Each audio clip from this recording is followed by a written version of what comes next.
Assalamualaikum warahmatullahi wabarakatuh. Perkenalkan, nama saya Fadilah, absen 30 dari kelas 12-6. Saya akan menjelaskan tentang evolusi. Evolusi atau ubah angsur berarti perubahan pada sifat-sifat terwariskan suatu populasi organisme dari suatu generasi ke generasi berikutnya. Perubahan-perubahan ini disebabkan oleh kombinasi 3 proses utama: variasi, reproduksi, dan seleksi. Sifat-sifat yang menjadi dasar evolusi ini dibawa oleh gen yang diwariskan kepada keturunan suatu makhluk hidup dan menjadi bervariasi dalam suatu populasi. Ketika organisme bereproduksi, keturunannya akan memiliki sifat-sifat yang baru.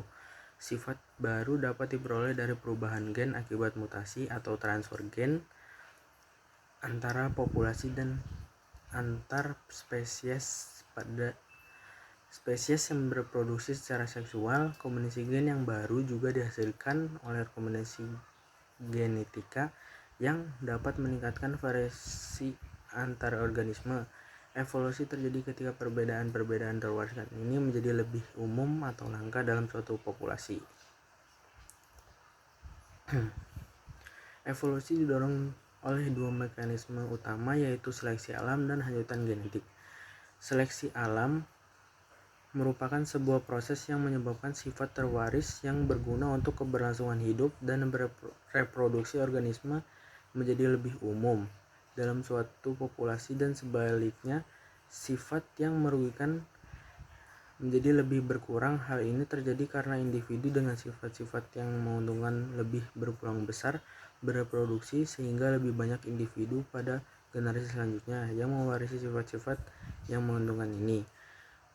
Setelah beberapa generasi adaptasi terjadi melalui kombinasi perubahan kecil sifat yang terjadi secara terus-menerus dan acak ini dengan seleksi alam. Sementara itu, hanyutan genetik atau bisa disebut genetic drift merupakan sebuah proses bebas yang menghasilkan perubahan acak pada frekuensi sifat suatu populasi. Hanyutan genetik dihasilkan oleh probabilitas apakah suatu sifat akan diwariskan ketika suatu individu bertahan hidup dan berproduksi.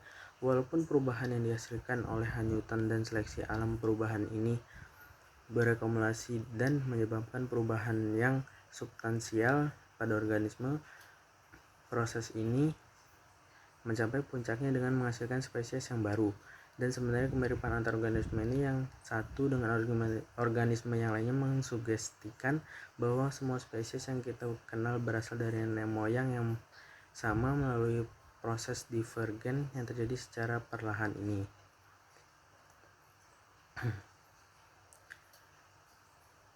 Dokumentasi fakta-fakta terjadi evolusi dilakukan oleh cabang biologi yang dinamakan biologi evolusioner. Cabang ini juga mengembangkan dan menguji teori-teori yang menjelaskan penyebab evolusi, kajian tata fosil, dan keanekaragaman hayati organisme-organisme hidup telah menaikkan para ilmuwan pada pertengahan abad ke-19. Maka spesies berubah dari waktu ke waktu.